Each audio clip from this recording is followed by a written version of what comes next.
बिहार में चुनाव आयोग के द्वारा जो विशेष गहन पुनरीक्षण स्पेशल इंटेंसिव रिवीजन SIR को लेकर सरकार और विपक्ष के बीच में खुलकर टकराव सामने है और वह टकराव बिहार के राजनीतिक जमीन को गर्म कर रहा है। जैसे कहते हैं ना, पारा गर्म हो गया है, राजनीतिक पारा गर्म हो गया है बिहार में और मामला सुप्रीम कोर्ट तक पहुंच गया है। तो ये जो विशेष गहन पुनरीक्षण है, जिसमें यह 2 लेवल पे इस बार किया जा रहा है, जिसमें जो बूथ लेवल ऑफिसर होते हैं, जो BLO हैं, 98,000 से अधिक BLO घर घर जाएंगे, एक प्री लोडेड गणना प्रपत्र लेकर जा रहे हैं। प्री लोडेड गणना प्रपत्र का मतलब है कि वोटर के बारे में जानकारी उसमें पहले से भरी होगी। BLO उनका वेरिफिकेशन करेगा, जिसमें जन्म स्थान को स्थापित करने के लिए दस्तावेजी प्रमाण प्रस्तुत करना होगा, जिसका उपयोग सामान्यतः माना जाता है कि नागरिकता निर्धारित करने के लिए किया जाता है। लेकिन सवाल यह है कि चुनाव आयोग का जो यह गहन पुनरीक्षण है, यह क्या पहली बार हो रहा है? यदि आप देखें तो देश में 1952 से लेकर 56 तक पहला यह SIR स्पेशल इंटेंसिव रिवीजन हुआ, 57 में किया गया, 61 में, 1961 में, फिर 1965 में, फिर 1966 में, फिर 1983-84 में, फिर 1987-89 में, 1992, 1993, 1995, 2003-4। तो इतनी बार चुनाव आयोग ने भारत के सभी या कुछ हिस्सों में यह जो है SIR कर चुका है। अब इस बार जो विवाद है, उसमें एक बात जो नहीं गले उतर रहा है कि इसमें चुनाव आयोग ने यह स्पष्ट रूप से कहा है कि जिन लोगों का SIR 2003 में नाम दर्ज था, माने जिन वोटर की प्रक्रिया 2003 में हो चुकी है, उन्हें किसी तरह के दस्तावेज नहीं देने हैं। और ऐसे मतदाताओं की संख्या बिहार के वर्तमान मतदाताओं का 60% से अधिक है, जिन्हें कोई दस्तावेज पेश नहीं करना है। अर्थात लगभग 4.96 करोड़ मतदाता को, क्योंकि उनका स्पेशल इंटेंसिव रिवीजन 2003 में हो गया है, उनसे कोई जो है BLO कोई दस्तावेज नहीं मांगेगा। जिन लोगों ने उसके बाद मतदाता बने हैं, इस संदर्भ में भी अभी 30 जून को चुनाव आयोग ने एक नई जानकारी दी है कि 2003 के बाद जो लोग वोटर बने हैं, यदि उनके माता पिता का नाम 2003 के SIR के बाद के मतदाता सूची में शामिल था, उनको भी किसी दस्तावेज की जरूरत नहीं है। तो जब जिन लोगों के नाम 2003 के मतदाता सूची में दर्ज था और जिनका SIR हो चुका है 2003 में, उन्हें कोई दस्तावेज नहीं देना है। और जिन लोगों के नाम दर्ज नहीं थे लेकिन जिनके माता पिता के नाम दर्ज हैं, उन्हें भी नहीं देना है। तो इसका स्पष्ट अर्थ है कि यह मामला सिर्फ उन लोगों के लिए है जो बिहार में निवास नहीं करते थे या जिनका परिवार बिहार में निवास नहीं करता था या जिनका जन्म बिहार में नहीं हुआ। जैसे किसी महिला का विवाह यदि बिहार के किसी नागरिक के साथ हुआ है, ऐसी महिलाएं आ जाएगी इस दायरे में। या माइग्रेट करके जो लोग कहीं दूसरे राज्य से बिहार में आके निवास कर रहे हैं, ऐसे लोग इस दायरे में आ जाएंगे। या वो लोग जो भारत के नागरिक नहीं हैं।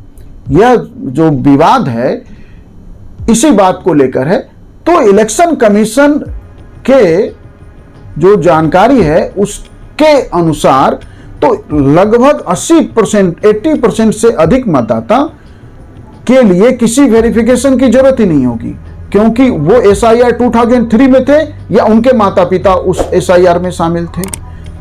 बिहार में जहां आज 7,80,22,933 मतदाता हैं, जिनमें 3,72,57,477 महिलाएं हैं और 4,07,63,352 पुरुष मतदाता हैं और 2,104 थर्ड जेंडर हैं।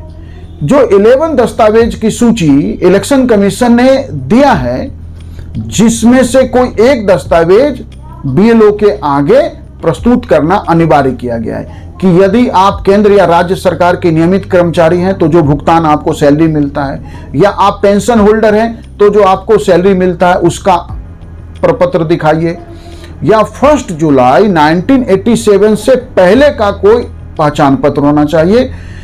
वो पहचान पत्र सरकार द्वारा, किसी लोकल बॉडीज के द्वारा, या 1987 से पहले का यदि आपका बैंक अकाउंट है, पोस्ट ऑफिस में कोई आपका अकाउंट है, LIC है आप पे कोई, या PSU पब्लिक सेक्टर अंडरटेकिंग्स की ओर से जारी किया गया कोई दस्तावेज है, आपने वहां कोई कैजुअल काम किया है या वहां आपका एम्प्लॉयमेंट रहा है, जन्म प्रमाण पत्र, पासपोर्ट और एजुकेशनल सर्टिफिकेट, राज्य सरकार की किसी संस्था की ओर से जारी मूल निवास प्रमाण पत्र आपको दिखाना होगा, OBC SC ST या जाति का प्रमाण पत्र दीजिए, या वन अधिकार प्रमाण पत्र, या राज्य सरकार या स्थानीय निकाय का फैमिली रजिस्टर में आपका नाम दर्ज हो, या सरकार की ओर से यदि आपको जमीन या घर दिया गया है उसका प्रमाण पत्र। तो जो 11 डॉक्यूमेंट इलेक्शन कमीशन ने इस इंटेंसिव रिवीजन में विशेष गहन पुनरीक्षण के लिए वैध बनाया है, विवाद जो है दूसरे कारण से कि उन 11 डॉक्यूमेंट में न आधार कार्ड को इलेक्शन कमीशन ने माना है, न मतदाता पहचान पत्र को, न राशन कार्ड। यदि आप पे आधार कार्ड है एकमात्र दस्तावेज, तो वो उसके आधार पे आपका पुनरीक्षण में वो दस्तावेज मान्य नहीं होगा, आपका वोटर आई कार्ड मान्य नहीं होगा, आपका राशन कार्ड मान्य नहीं होगा।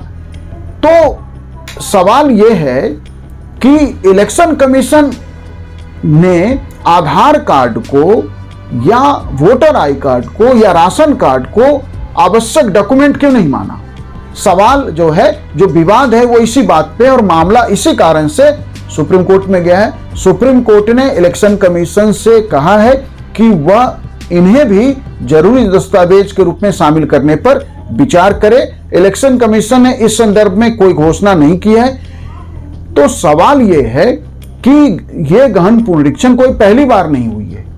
हमने अभी देखा कि 1952 से लेकर ये देश भर में या देश के किसी हिस्से में यह चलने वाली एक प्रक्रिया है, क्योंकि समय के साथ बहुत सारे ऐसे मतदाता लोग शामिल हो जाते हैं या मतदाता सूची में इतनी कमियां या त्रुटियां आ जाती है कि जिन्हें दूर करने के इलेक्शन कमीशन, मतलब कि इलेक्शन कमीशन को यदि लगता है कि मतदाता सूची में गंभीर त्रुटि है तो ये SIR किया जाता है। अब जो सवाल उठाए जा रहे हैं कि बिहार में महादलित लोग बहुत गरीब हैं, न उनके पास जमीन है, न उनकी पढ़ाई लिखाई है, न कोई डॉक्यूमेंट है, तो वो लोग क्या अपने वोटिंग के संवैधानिक अधिकार से वंचित कर दिए जाएंगे?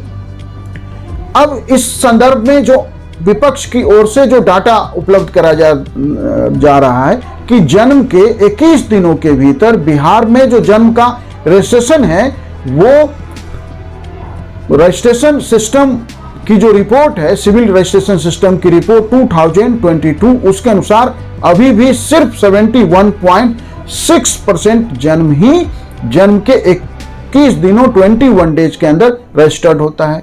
बिहार में अभी सरकार ने कुछ समय पहले जातीय सर्वेक्षण कराया था, उसके आंकड़े को यदि सामने रखा जा रहा है कि जनरल में 17.45%, OBC में 23.69%, इकोनॉमिक वीकर सेक्शन में 24.65%, SC में 24.34%, ST में 24.52% ऐसे लोग हैं जो पहली कक्षा से या सिर्फ 5वीं कक्षा तक की पढ़ाई की है। मतलब राज्य के बिहार राज्य का औसत 22.67% है जिन लोगों ने पहली से 5वीं तक की पढ़ाई की है। 10th करने वाले लोगों की संख्या 15% से कम है। ग्रेजुएट की संख्या सिर्फ 6.11% है और पीजी करने वाले लोगों की संख्या तो सिर्फ 0.82% है। अब सवाल यह है कि जो गरीब लोग हैं, जो महादलित हैं, ऐसे लोग कहां से डॉक्यूमेंट लाएंगे? लेकिन यह सवाल जब इलेक्शन कमीशन के 2003 के एसआईआर में विशेष गहन परीक्षण में यदि आपका नाम शामिल था, यदि आपका नाम शामिल नहीं था तो आपके माँ पिता का नाम शामिल था, तो आपको तो कोई दस्तावेज देना ही नहीं है। तो यह जो सवाल है यह मुझे राजनीतिक अधिक नजर आ रहा है कि विपक्ष जो है इसके नाम पे बिहार में जातीय आधार पे लोगों को लामबंद करना चाहते हैं, या बिहार में कहिए कि विपक्ष को यह एक सबसे बड़ा राजनीतिक मुद्दा मिल गया है जो इलेक्शन कमीशन के कारण कहिए उपलब्ध हो गया है। अब इलेक्शन कमीशन के कारण, इलेक्शन कमीशन का काम है कि यदि चुनाव लिस्ट में, वोटर लिस्ट में गंभीर त्रुटि है तो उसको दूर करे, और वही प्रक्रिया किया जा रहा है। और इसमें यह प्रक्रिया का एकमात्र तरीका नहीं है बीएलओ, दूसरा भी तरीका है ऑनलाइन। ठीक है, ऑनलाइन तो ऐसे लोग नहीं कर सकते हैं कि ऑनलाइन तरीके से भी आप अपना वेरिफिकेशन करा सकते हैं। अब कुछ जो और सवाल उठ रहे हैं कि जहां पूरा का पूरा परिवार माइग्रेट कर गया है, चाहे वो मखाना फोड़ी के काम में लगा है या ईंट के भट्टों पे है या किसी दूसरे राज्य में, किसी दूसरे राज्य के शहर में जाके पूरा का पूरा परिवार वहां सेटल हो गया है, ऐसे लोग कैसे करेंगे? तो इस संदर्भ में जो इलेक्शन कमीशन की ओर से जो जानकारी है कि जो एक्सटेंडेड फैमिली है, जो बृहत परिवार है, उनके संपर्क से वोटर का मिलान होगा। यदि परिवार का सदस्य नहीं है तो परिवार के जो दूसरे सदस्य उनके हस्ताक्षर या अंगूठे लिए जाएंगे। तो सवाल यह है कि यह एसआईआर क्या नहीं होना चाहिए? तो मेरा मानना है कि होना चाहिए। वैसे लोग जो मतदाता नहीं हैं, मतलब जो देश के नागरिक ही नहीं है, ये बात ठीक है कि देश की नागरिकता को निर्धारित करने का अधिकार इलेक्शन कमीशन का नहीं है, वो एक सरकारी अलग से किया जाने वाला प्रयास है या सरकारी कार्य है। लेकिन यदि इलेक्शन कमीशन ने जो सुविधाएं दी है कि जिन लोगों के नाम 2003 के एसआईआर में था उनके लिए किसी तरह के दस्तावेज की जरूरत नहीं, और जिनके माता पिता का भी नाम है उनके लिए भी जरूरत नहीं, तो क्या महादलित लोगों के लिए डॉक्यूमेंट की आवश्यकता पड़ेगी? नहीं पड़ेगी, क्योंकि उनमें ज्यादातर लोगों का नाम होगा ही होगा। सवाल है कि हाँ, निश्चित रूप से कुछ लोगों के साथ समस्या आ सकती है, लेकिन कुछ लोगों के लिए यदि समस्या आ रहा है तो एक पूरे प्रोसेस को गलत बता देना या पूरे प्रोसेस को रोक देना कहां तक ठीक होगा? इसीलिए इलेक्शन कमीशन इसके आंकड़ों को 31 अगस्त तक मतदाता सूची का प्रकाशन करेगी, और इस पे आपत्ति जो है 1 अगस्त से लेकर सितंबर के बीच की जा सकती है। अब कहा जा रहा है कि गरीब लोग कहां तक जो है वो आपत्ति कर पाएंगे, और जब अंतिम मतदाता सूची 30 सितंबर को प्रकाशित हो जाएगी तो बहुत सारे लोग का नाम लिस्ट से बाहर हो जाएगा। पहले ही प्रक्रिया पूरी होने दीजिए, फिर ऐसे लोगों को विपक्ष सामने लाए व्यवस्था के सामने, और इलेक्शन कमीशन उस पर विचार करेगी और देखेगी कि क्योंकि इलेक्शन कमीशन ने यह भी कहा है कि जिन लोगों पे कोई भी डॉक्यूमेंट नहीं है वहां भी जो इलेक्टोरल रीजनल ऑफिसर सीआरओ होंगे वो फिजिकल वेरिफिकेशन करके निर्णय ले सकते हैं। तो उसके लिए रास्ता निकाला जाएगा, लेकिन इस प्रोसेस को नहीं रोका जाना चाहिए। Thank you.